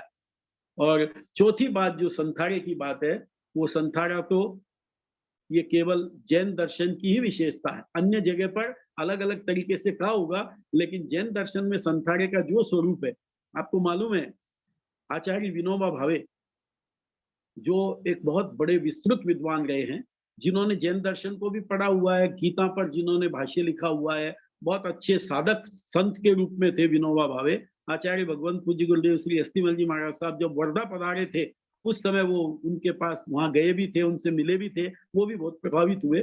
तो उन्होंने अपने अंतिम समय में ये जैनों का संथारा ग्रहण किया था। उन्होंने कहा कि ये पद्धति मुझे बहुत पसंद है। तो जो संथारे की पद्धति है, वो हमारे यहाँ पर ऐसी नहीं है वैदिकों में, तो उन्होंने जैन पद्धति से संथारा स्वीकार किया था। तो ये संथारा, कई लोग कह देते हैं कि संथारा यानी कि अपने आप को मारना आत्महत्या है। आत्महत्या तो एक अपराध है और ये तो साधना है। आत्महत्या तो व्यक्ति आवेग में आकर के करता है, कषायों को बस आकर के करता है, कुछ ना कुछ उसकी इच्छाएं पूरी नहीं होती, उसके कारण से करता है। यहाँ तो ऐसा कुछ नहीं है, यहाँ तो व्यक्ति स्वेच्छा से करता है, मंद कषाई होकर के, शांत होकर के करता है और कोई जिसकी इच्छा ही नहीं रहती है। इतना सब कुछ होते हुए भी व्यक्ति सबको छोड़ करके शांत भाव में रमण करता है। हमने कई संथारे साधकों को देखा ही होगा, बड़ी बड़े संथारे, कितने कितने दिनों के संथारे हो जाते हैं। जलगांव में झुम्बर लाल जी जो झुम्बर मुनि जी बने थे, कितना बड़ा और कितना भव्य संथारा हुआ था। इसी तरह के अनेक संथारे, आचार्य भगवंत पूज्य गुरुदेव का संथारा देखा 13 दिन का, कैसा उत्कृष्ट संथारा। तो ऐसे संथारे करने वाले साधक, और आज संथारे के नाम पर कोई जो सामान्य रूप से ऐसे ही करा दिया जाता है, वो एक अलग बात है। बाकी तो हो समाज में समझ पूर्वक जो आलोचना के साथ में संथारा कराया जाता है, वो संथारा सर्वश्रेष्ठ संथारा कहलाता है। हालांकि कई बार ऐसा होता है कि व्यक्ति की चेतना सुषुप्त हो जाती है, ऐसे समय में भी उनको संथारा कराने में बाधा नहीं है, क्योंकि हो सकता है थोड़ी भी चेतना और कहीं वो पकड़ ले उस बात को, तो उसके जीवन का कल्याण हो जाएगा। लेकिन आदर्श संथारों की जब हम बात करते हैं, तो उस समय पर तो एक विधि है। जैसे संथारे, 3 तरह के संथारे की बातें उत्तराध्ययन सूत्र में भी आई, अन्यत्र भी आई है कि भक्त प्रत्याख्यान, इंगित मरण और पादोपगमन। तो पादपोपगमन संथारा तो वर्तमान में होता नहीं है। ये 2 प्रकार के संथारे हैं, जिसमें चारों आड़ों का त्याग कर दिया जाता है पहले, फिर इसके बाद में कषायों का त्याग, आलोचना करके, क्षमा याचना करके, शांत भावों से आत्मस्थ होने की बात जिसमें रहती है, वो संथारा। और जिसमें दूसरे में किसी की सेवा नहीं ली जाती है, वो इंगित मरण संथारा कहलाता है। व्यक्ति स्वयं अपना अपना कार्य करता है। तो ऐसे संथारों की व्यवस्था प्राचीन काल में वेदों के रूप में रही थी, वर्तमान में तो प्राय करके एक ही तरह के संथारे की बात आती है, त्रिविहार। या तो तीनों आहारों का त्याग करा दिया जाता है, या तीनों आहारों के अलावा जो है, फिर ये देखा जाता है कि अगर इसकी क्षमता है और ऐसा लग रहा है, तो फिर चारों आहारों का भी त्याग कराया जाता है, पानी भी हटा दिया जाता है। और उस समय पर व्यक्ति जो शांत भाव में रहता है, वो देखने लायक होता है। कषाय की इतनी मंदता हो जाती है, उसको आत्मा और शरीर का भेद विज्ञान हो जाता है। वही व्यक्ति स्वयं संथारा ग्रहण करने की भावना रखता है और वही संथारे को ग्रहण करता है। जिसको आदर्श संथारे की अपन बात कह रहे हैं कि मैं अलग हूँ, शरीर अलग है। ये शरीर तो एक न एक दिन छूटने वाला ही है। आप चाहे कितना भी प्रयास करो, आप इसको टिका नहीं सकते, क्योंकि ये कर्माधीन है और कर्म की स्थिति होती है। आयुष्य कर्म की अपनी स्थिति है, जितनी स्थिति लेकर आया है, उसमें एक पल भी बढ़ाया तो नहीं जा सकता। घट जरूर सकता है, लेकिन हम बढ़ा नहीं सकते। तो जो है उसमें समता भाव के साथ में रहकर इसके प्रति रहने वाले अटैचमेंट को, उसको तोड़ें।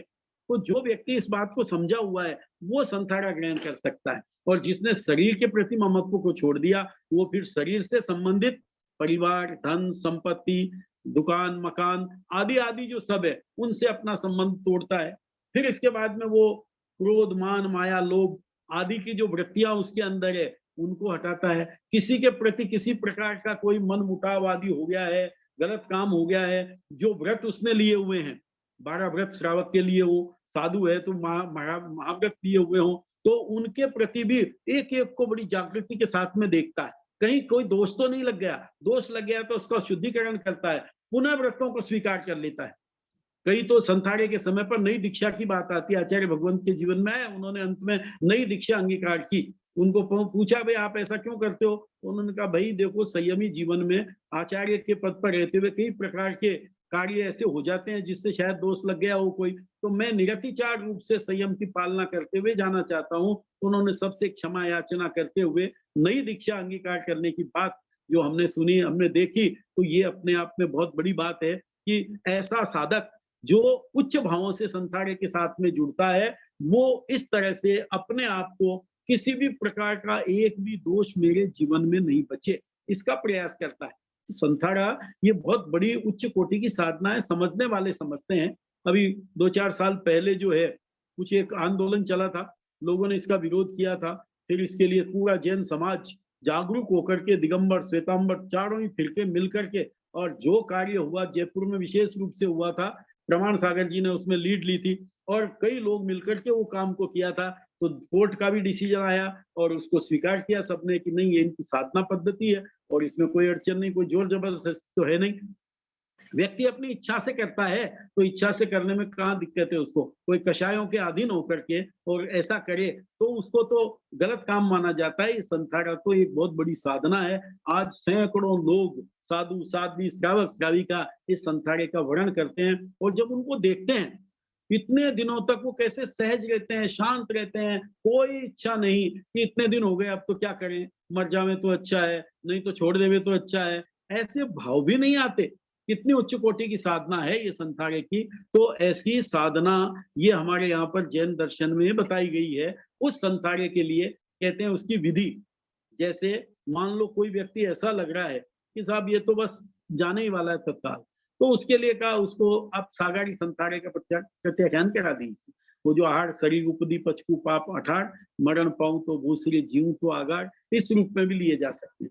और फिर अगर ऐसा लगता है कि नहीं अभी इनकी स्थिति ठीक है, तो उनको विधि सहित संथाड़ा कराने की बात। और संथाड़े की विधि में कहते हैं 2 बार 2400 करना चाहिए, जैसे सामायिक में जो करते हैं वो। एक बार के 2400 में इच्छा कारणम का काउत्सव करते हैं, दूसरे में लोगस्था का काउत्सव करते हैं। फिर इसके बाद 2 नमोथुणम दे करके, और फिर बड़ी संलेखना का जो स्वरूप है उसको एक एक करके, और उसमें जैसे मैंने जो व्रत लिए हैं उन सारे व्रतों को सामने लावे, उन व्रतों में कौन कौन से व्रतों में क्या क्या दोष लगे हैं वो उसकी आलोचना उसके माध्यम से करावे। फिर कषायों के बारे में देखे, क्रोध, मान, माया, लोभ किसके साथ क्या हो गया है, 18 पापों की प्रवृत्तियों को देखे, एक एक का गहराई से विस्तार से निरीक्षण परीक्षण करने की बात यहाँ पर कही गई है। तो वो इस रूप में अगर देखता है, और देखने के बाद में फिर जब उसको बड़ी संलेखना के माध्यम से पूरे प्रत्याख्यान करा दिए जाते हैं, उस समय फिर उसको निर्दोष निरतिचार रूप से, जैसे एक साधु की साधना होती है, उस तरह की साधना करने का अवसर देना चाहिए या दिया जाता है। कि न विजातीय का संगठा होता, न कोई साधनों का उपयोग किया जाता है, और उस तरह से वो साधना रहती है। लेकिन अब कईयों को कई ज्यादा तकलीफ रहती है तो कुछ आगाह रख करके भी संथाड़े कराए जाते हैं, वो उनकी अपनी व्यवस्थाएं हैं। लेकिन आदर्श संथाड़े की जो बात है वो तो उस रूप में ही रहेगी कि संपूर्ण प्रकार के आश्रमों का त्याग हो जाना चाहिए, संवरण की साधना रहे, जो भी उनके पास में कुछ सुनावे करे, मुंह पर रुमाल मुपत्ति का विवेक रखते हुए शास्त्र की, भगवान की वाणी, ऐसे छंद, ऐसे भजन, ऐसी बातें जिससे उसके त्याग वैराग्य में वृद्धि होती रहे। नहीं तो क्या है, केवल मात्र उसको अकेला छोड़ करके और वो रहे तो हो सकता है आर्त ध्यान की स्थितियां भी उसके साथ बन सकती है। जिसके पास खुद का मनोबल या खुद का ज्ञान नहीं है उसको तो बड़ी दिक्कत आ सकती है। खुद का ज्ञान होते हुए भी कई बार शारीरिक बाधाओं के कारण से व्यक्ति घबरा सकता है। इसलिए ऐसी टीम, जैसे चेन्नई वगैरह में सुना कि ऐसी टीम तैयार हुई है जो संथाड़ा कराने वाले के लिए, जो संथाड़ा करता है उसकी सेवा में वो जाती है और उसको खूब मदद करती है। मदद का मतलब खूब अच्छा सुनाते हैं, उसकी पूरी किस तरह से उसको निरतिचार रूप से उसका ये संथाड़ा हो उसका प्रयास करते हैं। तो ऐसी टीम जगह जगह पर बननी चाहिए। हर जगह पर कुछ भाई मिलकर के जो समझते हैं धर्म में, ज्ञान ध्यान आराधना में, वो क्या सुनाना, ये बड़ी महत्व की बात कि उनको ऐसी चीजें जो भेद विज्ञान से संबंधित है, जो शरीर की नश्वरता से संबंधित है, आत्म शक्तियों को उजागर करने वाली है, ऐसी बातें, ऐसे महापुरुषों के जीवन चरित्र, ऐसे महापुरुषों के भजन, ताकि उनके अंदर भी उत्साह बढ़े, उनके अंदर एक ऐसी जो भावनाएं है, वो भावनाएं जो है एक तरह से ऐसी वृद्धि को प्राप्त करे, कहीं उसको शरीर में, क्योंकि असहता तो रहती ही है, वो असहता के साथ अपने आप को न जोड़ पाए, उनका मन इस तरफ से लगे, इसलिए ऐसा प्रयास रहना चाहिए। तो ये संथाड़ा जो विधि बताई है हमारे यहाँ पर, इस संथाड़े के जैसे 5 नाम प्रचलित है। एक कहते हैं सकाम मरण, पंडित मरण, अनशन, संथाड़ा, संलेखना। प्रचलित नाम ये है, इनमें से कुछ भी कहो, उसका मतलब यही है कि वो समभाव से अपने जीवन को पूरा करना चाहता है। लोग आर्ट ऑफ लिविंग की बात करते हैं, लेकिन भगवान महावीर ने तो कहा आर्ट ऑफ डाइंग। मरने की कला आनी चाहिए, जीने की कला तो आ जाती है आदमी को, और अगर जीवन मिला है तो वो जी लेगा, लेकिन मरने की कला कि कैसे मेरा मरण महोत्सव बन जाए, ये बहुत बड़ी कला है। तो इस कला की जो चर्चा भगवान ने की है, उत्तराध्ययन सूत्र का 5वां अध्ययन, जो सकाम अकाम मरण की चर्चा करता है, किन लोगों का मरण सकाम होता है, किन लोगों का मरण अकाम होता है, वो पठनीय है। जिन लोगों के मन में भी संथाड़े की भावना आती है, क्योंकि भावना भी आना बड़ा मुश्किल होता है, तो वो उस भावना की जागृति के लिए वो पढ़े कि सकाम मरण लाना है तो कैसा चिंतन होना चाहिए, अकाम मरण से बचना है हमको, तो अकाम मरण में जो चिंतन आता है उसको पढ़ करके उसको छोड़ देवे, तो हम आसानी से उस सच्चे मरण के साथ अपना संबंध जोड़ने वाले बन सकते हैं। तो ये सकाम मरण, अकाम मरण आदि की जो चर्चा आई, ये भी जैन दर्शन की एक मौलिक विशेषता है। ये रत्न हमें भगवान की वाणी के माध्यम से मिलते हैं। एक एक बातें ऐसी महत्वपूर्ण है, हम उनके साथ अपना संबंध जोड़े, या उनकी चर्चा करने का उद्देश्य इतना ही है कि हमारी भक्ति, अहोभाव भगवान के प्रति बढ़ना चाहिए। ऐसा कहते हैं कि जिसको भगवान अच्छे लगते हैं उसको भगवान की वाणी भी अच्छी लगती है। व्यक्ति अच्छा लगता है तो उसकी बात अच्छी लगती है। हमको भगवान अच्छे लगने चाहिए। भगवान अच्छे कब लगेंगे? जब हम भगवान के सच्चे स्वरूप को समझेंगे। भगवान राग द्वेष के विजेता है, किसी से उनको कोई लगाव नहीं है। वो तो जो सच्चाई है तटस्थ रह करके वो उजागर करते हैं। वो मेरे लिए सबसे अच्छे हैं, मेरे भगवान है, बस ये लगेगा तो उनकी वाणी को हम खाली नहीं जाने देंगे। उनकी वाणी के प्रति कभी भी दुर्भाव नहीं आ सकता, अश्रद्धा का भाव नहीं आ सकता। उनकी आज्ञा की आराधना करने का मन हमेशा बना रहेगा। इसलिए हम भगवान की वाणी के प्रति अहोभाव जागृत करें। अंतर में ऐसा उल्लास जगना चाहिए कि धन्य है, मुझे धन्य है, मेरे परिवार को धन्य है, मेरे गुरुओं को धन्य है कि मुझे इस प्रकार का माहौल जिन्होंने दिया है, और आज मैं ऐसी ऐसी चीजों के साथ में जुड़ करके उनसे परिचित हो रहा हूँ और उनको जीवन में उतार रहा हूँ। नहीं तो जब कोई बात ही मालूम नहीं है तो उसको करेंगे कैसे? इसलिए ज्ञान की चर्चा यहाँ पर विशेष रूप से आई कि ऐसी विशेष विशेष बातें, ये तो चंद बातें निवेदन की गई है, कई सैकड़ों तरह की चीजें जो है वो साधना के रूप में हमारे यहाँ पर बताई गई है। अलग अलग आगमों में अगर देखेंगे, एक एक अध्ययन के अंदर कई चीजें हमको मिल जाएगी, महापुरुषों के जीवन चरित्रों से मिल जाएगी, कैसी विकट से विकट परिस्थितियां आती है, लेकिन उसमें भी घबराने का काम नहीं है। बस अपने जीवन को हंसते हंसते उनको जिन्होंने सहन कर लिया, ऐसे महापुरुषों का जीवन चरित्र भी हमारे सामने है। हम उनके जीवन चरित्र को भी अगर सामने रख करके देखते हैं तो हमारी भावनाओं में दृढ़ता आती है। इसीलिए तो ये कहा गया कि हम इतिहास में उन आचार्यों को हमने उस रूप में देखा कि उन्होंने जिन शासन को आगे बढ़ाने में जो भूमिका अदा की है, उस दृष्टि से हमने उनको देखा है। लेकिन इधर अगर दूसरी तरह से देखेंगे कि जिन्होंने ऐसे कष्ट आने के बाद भी कहीं किसी प्रकार का कोई कषायों में अपने आप को नहीं ले गए, शांत भाव से, समता भाव से उनको सहन किया, ऐसे महापुरुषों के जीवन चरित्र एक नहीं सैकड़ों सैकड़ों ग्रंथों में भरे हुए हैं, वर्तमान में उपलब्ध है और हम हमेशा पढ़ते हैं। आज सुखमाल जी का उदाहरण कितना बड़ा उदाहरण है। शायद दुनिया के किसी अन्य धर्म में ये होता तो हर क्लास की पाठ्य पुस्तकों में उसको शामिल कर लिया जाता। ये तो हमारे पास है, जैनियों के पास है, जिनको अपने काम धंधों से फुर्सत नहीं है, ऐसी चीजों को आगे बढ़ाने में किसी का कोई जोर नहीं है। एक एक महापुरुष जिसकी खोपड़ी खिचड़ी की तरह सीज रही है और समता भाव में रहेगा, ऐसे महापुरुषों के जीवन चरित्र बच्चों की किताबों के माध्यम से उनको जानने सुनने को मिलने चाहिए। आज पूरे जैनियों को भी मालूम नहीं है कि कैसे कैसे महापुरुष हमारे यहाँ पर हुए हैं, और छोटे छोटे जिन्होंने सामान्य से काम किए हैं उनको पढ़ाई की पुस्तकों के अंदर शामिल कर लिया जाता है, तो हम थोड़ा उत्साह जगाएं। इस क्षेत्र में जो विशेष कार्यशील कार्यकर्ता है वो भी इसको काम में लेवें। समय करीब पूरा हो चुका है। मैं अपनी बात को और अधिक नहीं बढ़ाते हुए यही विराम देना चाहूंगा।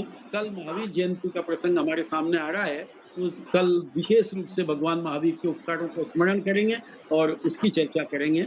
आज इतना ही रखते हुए अपनी बात को विराम देता हूँ। जय जी। सभी को सादर जय जिनेन्द्र।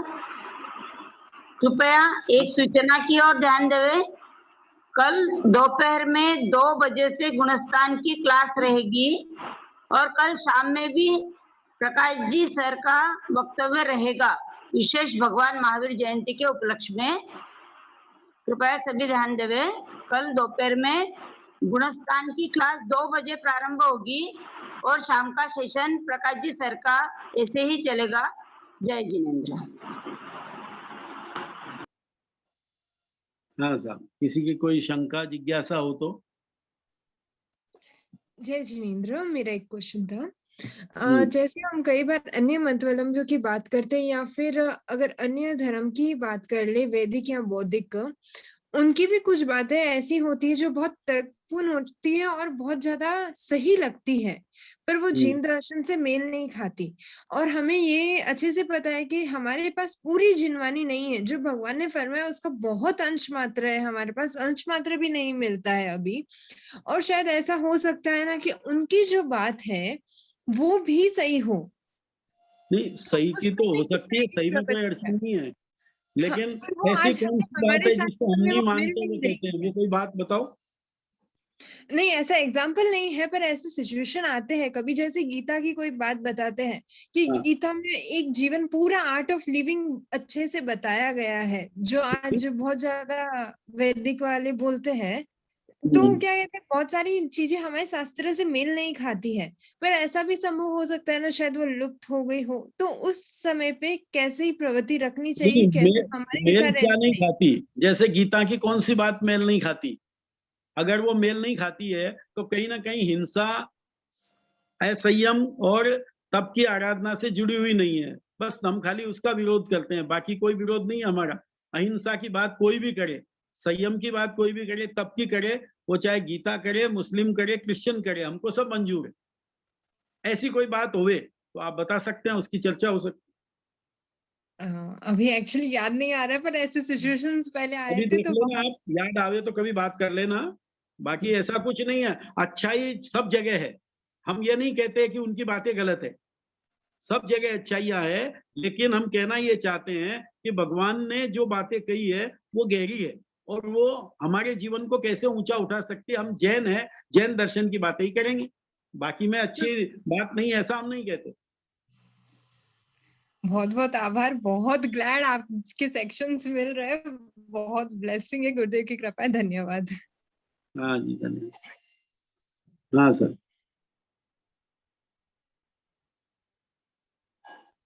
जय जिनेन्द्र अंकल। हाँ जय जी, बोलो। आपने वो संधारे की विधि एक बार विधि बताना ना। हाँ, विधि में क्या है, से पहले 2 बार तो 24 करना है। 2 बार जैसे सामायिक लेते हैं ना अपन, वो इच्छा कारणम, तसूत्री, फिर इच्छा कारणम का काउसक, फिर लोगस्य। इसी तरह दोबारा करके ऐसे कैसे ही काउसक में इच्छा कारणम की जगह लोगस्य बोलना, फिर 2 नमोथुणम देना, और इसके बाद में फिर बड़ी संलेखना का विवेचन और बड़ी संलेखना का पूरा पाठ करके पचकान कराया जाए। ये अगर उसकी अनुकूलता है और समय है उसके पास तो, और नहीं अगर बहुत ही ऐसा है तो सामान्य रूप से सागाड़ी संतारे के पचकान से भी कराए जा सकते। ठीक है, हेलो, आवाज नहीं आ रही है?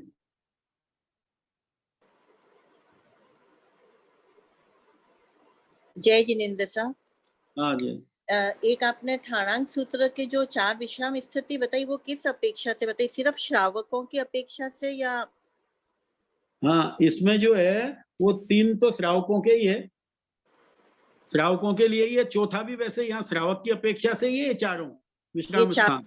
हाँ, क्योंकि इसमें ना साधु का कुछ भी आया नहीं है, इसलिए मैंने नहीं, थोड़ा साधु सा, का नहीं है, वो संथारे की बात है तो साधु भी कर सकता है, वो इसलिए दोनों का श्रावक, हो सकता हाँ, इसलिए मुख्यतः श्रावक की है इसमें तो, है, चारों में। श्रावक की अपेक्षा से, है ना। हाँ और आपने एक संथारे में, शायद मैंने ऐसा सुना या क्या था, संथारा सलेखना जो आपने बताया वो 3 तरह का बताया था, हाँ या जी, तो वो 2 नाम मेरे रह गए।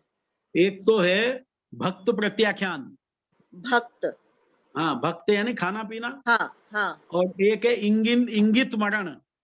इंगित, इंगित मरण यानी किसी को सेवा आदि भी नहीं ले सकता वो। और अच्छा, एक है पादपोप गमन, हाँ, पादपोप गमन, ऐसे 3 तरह के संथारों के नाम उत्तराधीन सूत्र में भी आए हुए हैं। और जो आपने एक फरमाया था कि पादोपगमन संथारा अभी नहीं मिलता है, हाँ, तो वर्तमान में नहीं होता है वो। हाँ, तो वो वैसा क्या होता है, उसमें क्या है वो? उसमें क्या है, जैसे पादप बोलते हैं वृक्ष को, वृक्ष हाँ, से डाली कट करके जैसे नीचे गिर जाती है ना, हलन हाँ, चलन नहीं करती, वैसा हाँ, ही वो व्यक्ति बस पूरा ऐसा हो जाता है, निश्चेष्ट, जैसा डाली कट के गिर गई है वैसा। तो अच्छा, वैसी स्थिति आज सहनन ऐसे नहीं है, इस कारण से वो संभव नहीं है। ओके, ठीक है सर, जय जय। जी, जय जिनेन्द्र साहब, हाँ जी जी। आपने जो बोला था ना कि उपाध्याय अमर मुनि की जो लाइन थी, बंधन बंधन क्या करते हो ये मन के बंधन है, वो थोड़ा रह गया है, अच्छा लगा, मुझे लिखना है। बंधन बंधन क्या करते हो, बंधन मन के बंधन है, साहस करो, बंधन मन के बंधन, एक मिनट, हाँ, बंधन मन के बंधन है, उसके आगे साहस करो, साहस करो, उठो झटक दो, उठो उठो झटक, झटक हाँ, दो, बंधन क्षण के बंधन है, बंधन क्षण के बंधन है। मैं बोलूं ना, मेरा लड़का बोल रहा है। नहीं, मैं नहीं बोलूं, मैं बोलूंगा। अरे श्रावक का नहीं, मैं श्राविका हूँ। उसके आगे हाँ, फिर है तू सूरज है पगले, तू तू सूरज है पगले, फिर क्यों अंधकार से डरता है।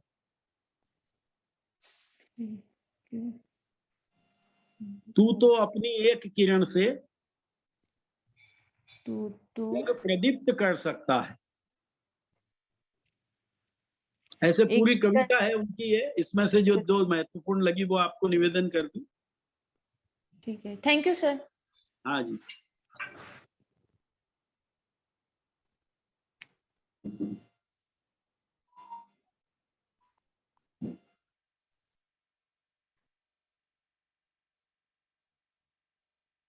हेलो हाँ जी, हेलो, हाँ बोलो। जय जय जय जिनेन्द्र दादा सब प्रणाम।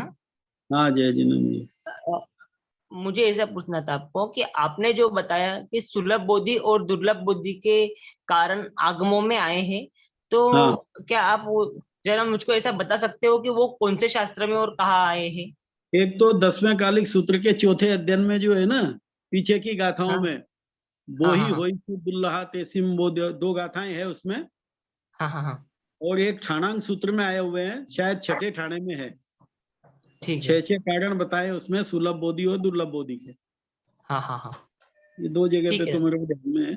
हाँ, जय जय जिनेन्द्र। जिनेन्द्र, जय जय जी। जिनेन्द्र। हाँ साहब, जय पंडित जी। जी, जय जिनेन्द्र। हाँ, साधारी संथारा फरमाइए। में यदि कोई काल करता है हाँ, और एक संथारा लेकर काल करता है, तो कोई फर्क है क्या उसमें?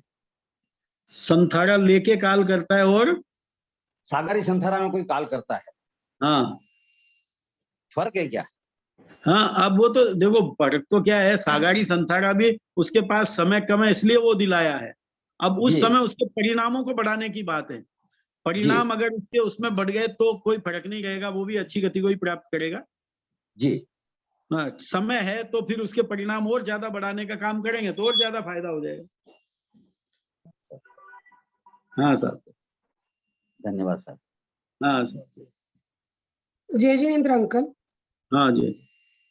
अगर किसी को जैसे कुछ लास्ट स्टेज है और उनको समझ नहीं आ रहा है, तो उस टाइम अपन संतारा नहीं दे सकते ना उनको, या हाँ, उनको वो तो भी थोड़ा देना विवेक विचार से ही काम होना चाहिए, जल्दी में काम नहीं होगा। कई बार ऐसा होता है, फिर वो टूटने जैसी स्थितियां आ जाती है ना, तो जिन शासन की हिलना होती है, समझी इसलिए नहीं ऐसे है। जानकार लोग भी चाहिए, उनको पूछ लेना चाहिए, भाई क्या लगता है, करा सकते हैं कि नहीं करा सकते हैं, इसकी दृढ़ता कितनी है, वो सब देख करके ही होना चाहिए। क्योंकि जितना मतलब बड़ा ऐसे- इसका कहते हैं ना, उतना ही फिर इसमें नुकसान भी जिन शासन की हिलना का बहुत हो जाता है।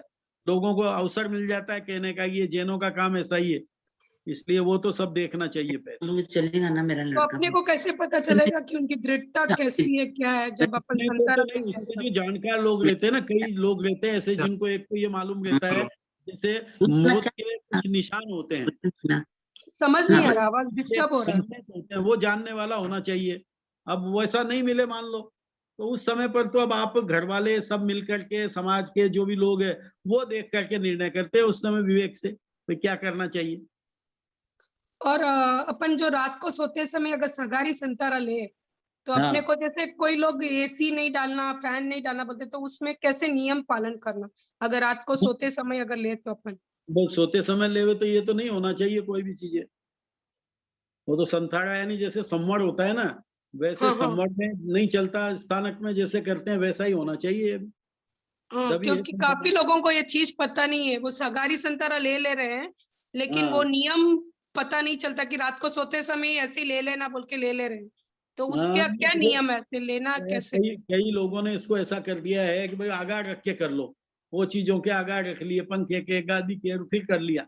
तो ऐसे कई संत महापुरुष भी ऐसा कह देते हैं, तो वो लोग फिर ऐसा कर लेते हैं। बाकी सही तो विधि यही है कि आपको पट्टी के ऊपर इस रूप में रह करके और संवर की जो साधना है वैसा उसमें होना चाहिए, तो सही तो वही है। फिर बाकी तो जैसा कर लेवे वो। तो आगार लेना मतलब उचित नहीं है ना हाँ, संतारे आगाह में? लेना तो उचित नहीं है। Okay, thank you so much. हाँ जय जिनेन्द्र साहब। हाँ जय जी। अरे ये कुंवारिया की जो एग्जाम होती वो और जोधपुर की, इन दोनों में अंतर है क्या? कुमारिया की तो अलग है वो एग्जाम, भाई पाठ्यक्रम तो अलग अलग होंगे, तो हाँ। वो परीक्षाओं का कोर्स अलग है उनका, इसलिए वो तो आपको देखना पड़ेगा मिला करके दोनों का, पर है अलग ही दोनों का। क्योंकि मैंने अभी यहाँ पे मुझे कुंवारिया की तो मैंने दी है, मैं भीलवाड़ा रहती थी तब तक तो मैंने जोधपुर की दी 4th क्लास तक। अच्छा। फिर यहाँ आके फिर मुझे यहाँ पास में वो मिला तो यहाँ से 1 से वापस स्टार्ट करके 10th तक इसकी दी, तो वापस से कुछ चेंज होगा क्या? है चेंज है क्या ऐसा? नहीं वो तो बोर्ड वाले बता देंगे आपको, ऐसा कुछ रहेगा। अभी कहाँ है आप? सूरत में अभी तो। सूरत में हो गया? हाँ, तो वो तो बोर्ड का पाठ्यक्रम देख लो आप, सूरत में तो है, वहाँ पर केंद्र भी है सूरत में। सूरत में है इसका बोर्ड? सूरत में तो है ना, वो राजीव जी शायद, और पूछ लेना बोर्ड वाले बता देंगे, शायद राजीव जी नाहर या जो भी काम देखते हैं ना वो आपको पाठ्यक्रम भी उपलब्ध करा देंगे। आप राजीव जी से चर्चा कर लो, आपको नहीं भी होंगे तो आपको मंगा के दे देंगे। मुझे जान है सूरत। हाँ, आवाज स्पष्ट नहीं आ रही है। तो इनके नंबर, राजीव जी सूरत में ही रहे? हाँ, सूरत में ही रहते हैं राजीव जी नाहर, जो स्थानक है नाहर, जो स्थानक है ना सोनलाल जी नाहर वाला, अपने वहाँ पर वो भी अच्छे कार्य करता है, वहाँ ऑफिस में से आप नंबर ले सकते हो। अच्छा अच्छा, धन्यवाद सर। उनसे कांटेक्ट कर लेना। ओके ओके, धन्यवाद सर। हाँ सर। जितेंद्र अंकल। हाँ जी। आपने कहा था कि तीर्थंकर भगवान के मतलब तीर्थंकर भगवान के बारे में अगर पता चलेगा तो उनके वाणी में भी श्रद्धा रहेंगी। तो हाँ, तो तीर्थंकर भगवान का स्वरूप, उनकी शैली, उनकी जीवनचर्या कैसी थी, इसके बारे में अपने पास कहाँ पे कुछ रिकॉर्ड, मतलब कोई पुस्तक रहेंगी क्या? जैसे सिर्फ अपने पास तो अभी बस महावीर स्वामी भगवान के बारे में मालूम रहता, थोड़ा बहुत पार्श्वनाथ भगवान के बारे में मालूम रहेगा, जैसे मल्लीनाथ भगवान है, हरनाथ भगवान है, इतने 24 तीर्थंकर है, उनके बारे में, उनकी जीवन शैली, वो लोग कैसे रहे थे, उनकी दीक्षा कैसे हुई थी। दो बुक्स अपने पास उपलब्ध है इसकी। एक तो जैन धर्म का मौलिक इतिहास भाग 1, उसमें पूरा दे रखा है। एक तीर्थंकर चारित्र भाग 1, ये जो जैन धर्म का मौलिक इतिहास यहाँ जयपुर मंडल से निकली हुई बुक है, और ये तीर्थंकर चारित्र इधर सुधर्म संघ से निकली हुई है, ज्ञानगंज से। दोनों में पूरा वर्णन दे रखा है, आप वो पुस्तक पढ़ सकते हैं। आप कहाँ रहते हैं? हैदराबाद। हैदराबाद में मिल जाएगी ना आपको इतिहास की बुक। आप गांधी जो स्थानक है शांतिलाल जी, उनसे संपर्क कीजिए, वो आपको दोनों ही पुस्तक उपलब्ध करा देंगे। ठीक है। और अपना ये जीवा जीवगमन आगम है, देखिए हाँ वो सरल भाषा में हिंदी में वो हाँ, कहाँ हिंदी में तो उपलब्ध है? सारे ही है, हिंदी में तो सारे ही आगम उपलब्ध है, पर अब वो नहीं, जीवा जीवादिगम आपको समझना चाहिए ना, उसमें थोड़े थोकड़ों की है। तो वो सरल भाषा में जैसे कि मतलब खुद से पढ़ के आ जाएगा, या मतलब कैसा रहेगा? नहीं, खुद से तो पढ़ वैसी के कोई पुस्तक रहेंगी तो आगम नहीं होती। तो एकदम सरल भाषा में। हाँ, हाँ सरल हाँ। भाषा में तो बहुत है पुस्तकें तो, पर अब वो थोड़ा आगम है ना, आगम को तो फिर किसी अच्छे मार्गदर्शक के मार्गदर्शन में ही करना चाहिए, खाली यूं पढ़ने से नहीं होगा। अच्छा, बाकी किताब पढ़ो, ऐसे जैन तत्व प्रकाश है वो पढ़ सकते हो, अच्छी जानकारी है नहीं उसमें। वो तो हो गई, हो गई क्या? वो कंप्लीट हो गया। हाँ वो अच्छा, कंप्लीट हो बहुत गई। अच्छा। हाँ हाँ, अच्छा है। आगम करो तो फिर एक एक ले शुरू से, 10वें कालिक, उत्तराध्ययन, उपासक दशांग, ऐसे क्रम से करो फिर। अगर आपकी अगर अच्छी समझ है, नॉलेज अच्छी है, तो आगे भी बढ़ सकते हो। ठीक है, मतलब अभी ये मार्गदर्शन। हाँ तीर्थंकर भगवान की मतलब ये 2 ही पुस्तकें रहेंगी। हाँ, मेरे ध्यान में तो अभी यही है, अपने स्थानकवासी परंपरा की मान्यता के अनुसार होना चाहिए ना, हम्म। इसलिए उनमें से आप कोई भी एक लेकर के कर सकते हो। और ऐसा मतलब जैसा मुनि सूरत स्वामी और अपने नेमिनाथ भगवान के बारे में हाँ, अलग से भी एक सबका है ना पुस्तक रहेगी? इसमें, सबका मिल जाएगा आपको। नहीं वो तो संक्षिप्त में रहेगा ना, अलग से बोल रहा हूँ।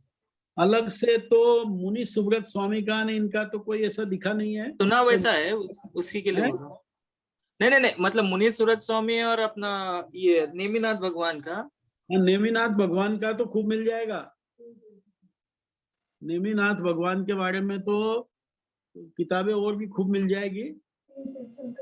ऐतिहासिक काल के 3 तीर्थंकर करके एक बुक है, उसमें 3 तीर्थंकरों का विस्तार से वर्णन है। आदिनाथ भगवान, नेमिनाथ भगवान, नहीं, अपने पार्श्वनाथ भगवान पीछे की के है। 3, तीन तीन पीछे तीन के 3। तीर्थंकर की है। हाँ, पीछे के तीनों, हाँ 12, 3 की। 23, 24, वो 3 की है उसमें। वो मौलिक इतिहास के पहले भाग में से ही है, उसमें 3 का वर्णन है। ठीक है। तो आप वो एक बार लेके देखो, एक बार पढ़ो, फिर कोई बात रहेगी तो और ढूंढेंगे किताबें। ठीक है। जय जिनेन्द्र सर, आज का समय हो चुका है। हाँ साहब, बढ़िया। हाँ, और बहुत सवाल, बहुत लोगों के हाथ ऊपर है, बट अपन बाकी सवाल कल थोड़ा समय लेके रख सकते हाँ, हैं। कल निपटा देना, फिर सबको कोई विशेष होवे तो बात कर लेना, बता दो भाई, कल कर लेंगे। ठीक है सर। हाँ सर। मेरे ख्याल से आप अगर 10 मिनट पहले आ रहे हो ना, तो उस टाइम पे किसी का सवाल लेना है तो ले सकते हैं अगर। हाँ, चलेगा ना, कर लेना आप, हाँ ऐसा बोल दो तो हाँ चलेगा, कोई होगी तो बात कर हाँ, लेंगे। मतलब हाँ, और 10 लोगों का हाथ ऊपर है। अगर आप लोगों को सवाल पूछना है, कल 10 मिनट पहले चालू कर देंगे, तो आप लोग को सवाल पूछ हाँ, सकते हैं। ठीक है। हाँ सर। ठीक है सर, जय चलो, जिनेन्द्र। जय जिनेन्द्र सबको। हाँ।